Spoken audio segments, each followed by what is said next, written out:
Portugal are a side that not many people are talking about when it comes to Euro 2024, and for me that's a bit of a mistake, because they really should be.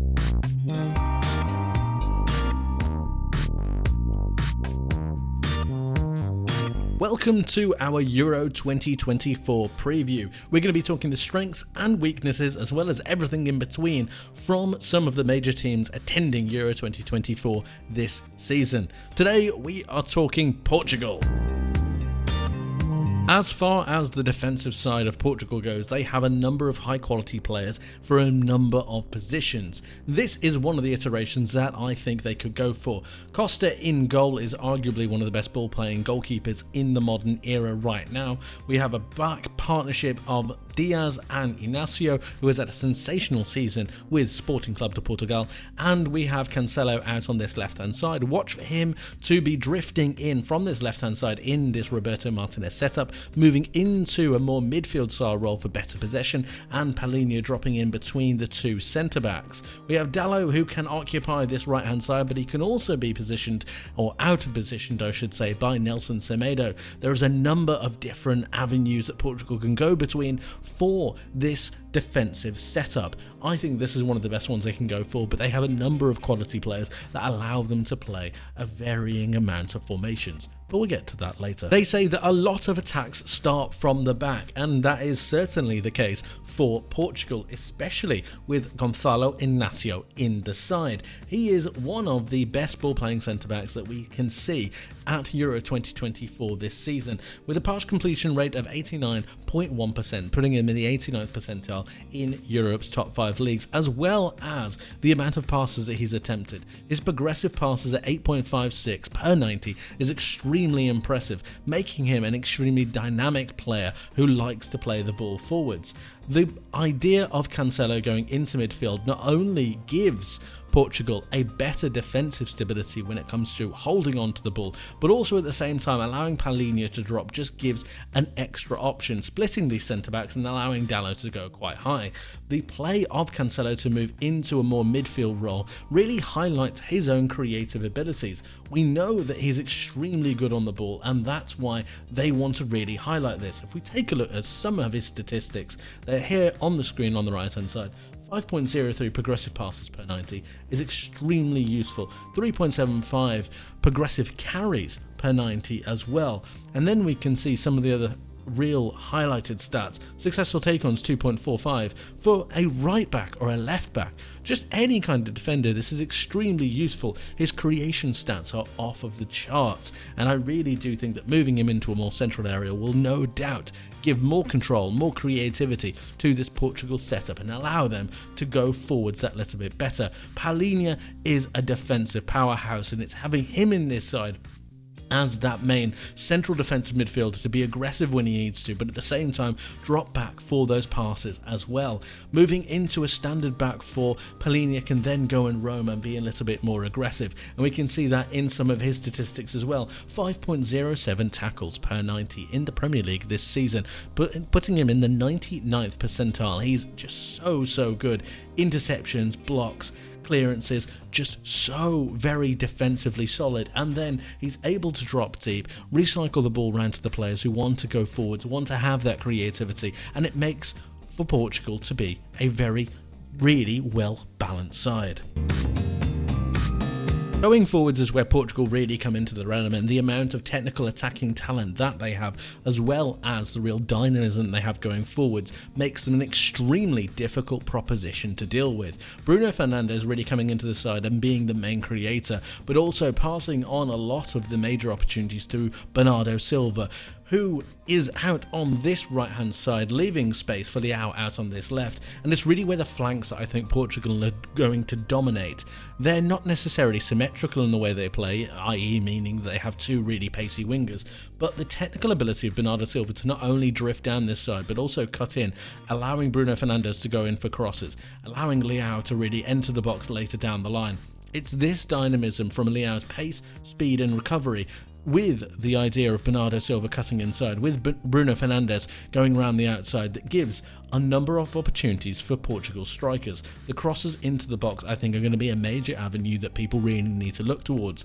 And then you've got Vitinha playing almost a hybrid role, really comfortable as a centre midfielder, but also willing to go forwards and take some shots on. His possession-based statistics are really good for PSG this season, and we've seen him really flourish under the stewardship of Luis Enrique.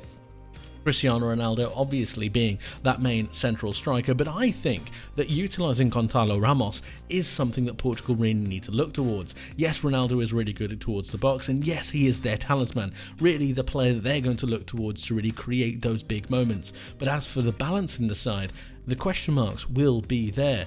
Bruno Fernandes is going to be linking all of this together while having that defensive solidity of Palhinha. Naturally, as I've said with the defence, there are a number of different players that can be really highlighted in these spots. And then you've got the players possibly on the bench, the likes of Pedro Neto, the likes of a Diogo Jota. Of course, you've got João Neves, who is going to be able to come into this side as well. Ruben Neves as well. There are a number of different players that could be playing a pivotal role for this Portugal side, and it just makes that attack that little bit more devastating. When we're talking about Bernardo Silva, particularly on this right hand side though, we look at some of his statistics and they are so impressive. 9.5 progressive passes received, making sure that he's able to be in those spaces. 4.92 progressive carries per 90, putting him in the 99th percentile in Europe's top 5 leagues. Not to mention his non-penalty XG, his shots total, his shot creating actions of 4.4 shots creating actions per 90, 94th percentile. He is so very impressive. And then you've got his touches within the penalty area, being able to take the ball and then drive with it, taking those touches, really having those shots. Look for the curler towards the back post, look for him to play reverse passes into Bruno Fernandes to play those crosses. There are so many different avenues that Portugal can go down, and this is why I think they have such good dynamism in the side. Rafa Leão is just a nuisance, a nightmare, brilliant with the ball at his feet, but at the same time able to drive with the ball, really attack those spaces that are left open by the likes of Vitinha, by the likes of Bruno, being able to play 1-2s with Cristiano Ronaldo and then moving into the box as he drives with the ball. We can see 2.79 successful take-ons per 90, 5.3 at progressive carries, really taking the ball and driving with it. He is a dynamic player, he is dynamite. And in contrast with Bernardo Silva, who operates in a more technical capacity, Rafa Leão loves to drive at players, and it's this kind of difference in attack that I think is going to make Portugal so very difficult to predict.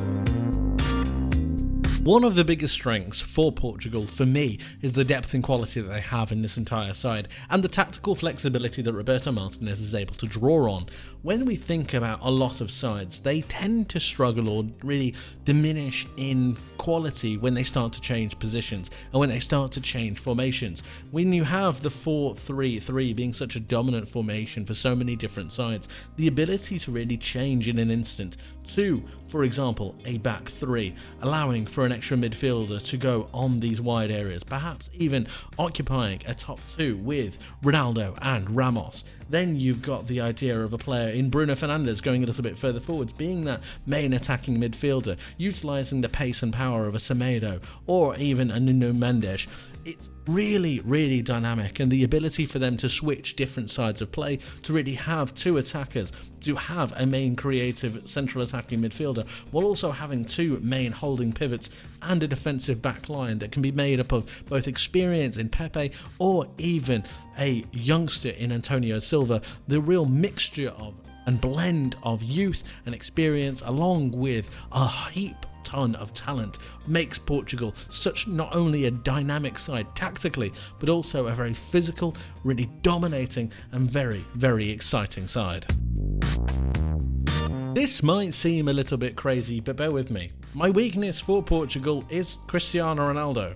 Now, I was torn between Ronaldo or even the manager in Roberto Martinez, as he hasn't exactly proven himself to be able to get the best out of a young crop of talent or a really talented group of players in such a very long time. But Ronaldo, for me, I think is really edging towards a major problem when it comes to being in this Portugal side. The quality of player that he is has certainly diminished, and while a load of people will be calling to the fact that he's having a good season in Saudi Arabia, I do wonder whether he is going to hinder the real progression of this side from a physical point of view. He keeps himself in great shape, of course, but I wonder whether playing a Gonzalo Ramos, perhaps even utilising a different formation, one that might not be suitable to Ronaldo too many times, I wonder whether he's going to have an issue with not being the main man, and that is something that I do think might start to hinder Portugal if he starts to get frustrated, if they try to play everything through him. Utilising him is great, and having him as an outlet and having him as an asset is fantastic, but unless you have the players to be able to only work for him, I wonder how far they can get.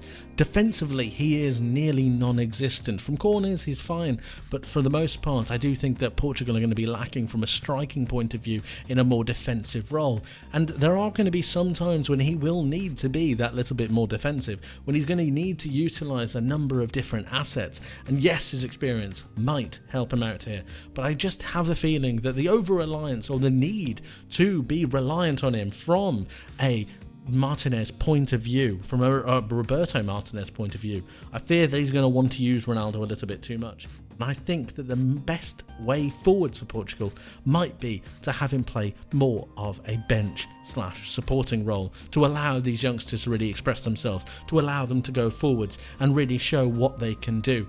And really, Portugal can't evolve as a squad if they don't start to phase out their ever-present star. But let me know what you guys think about that one. My player to watch for Portugal has to be Bruno Fernandes. I just think that he is a sensation, and with Manchester United, arguably one of the worst Manchester United sides that we have ever seen, he still managed to put up over 20 plus goals and assists in their season, and that is fantastic. Watch for him to really be the main architect for a load of attacks that Portugal have.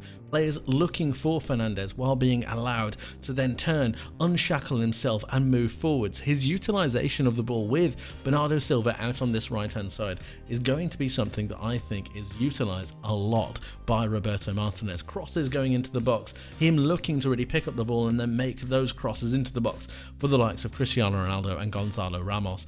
Watch for him as well to drop a little bit deeper to try and find the football if Portugal are not in a mainstay hold of possession. He is going to be the one that I think is going to step up as the leader for this side, utilising that experience. He's not young anymore, really. He's getting on a bit and he's utilising that experience that little bit more, driving forwards that little bit more, and I think a lot of the Portugal youngsters are going to be looking towards him. João Neves, I can see really blending well with Bruno Fernandes, utilising his experience, his role in this side, and really driving them on. He is one to watch for me. Overall, Portugal are a very exciting side with a good blend of youth and experience, a wealth of talent that comes in the form of Cristiano Ronaldo, Bernardo Silva, Bruno Fernandes and the like, but the young crop of players in Inácio, in Vitinha and in João Neves, along with a couple of others, make them such a very dynamic outfit. Cautious words with Cristiano Ronaldo and Roberto Martinez need to be said with regards to how they progress and how they utilise the Portuguese centre forward. But if they're able to get their eggs in a basket, or in their ducks in a row, I suppose, I think that Bruno Fernandes is going to be able to utilise his creativity along with the likes of Bernardo Silva and start to create a whole heap of chances for this exciting Portuguese side.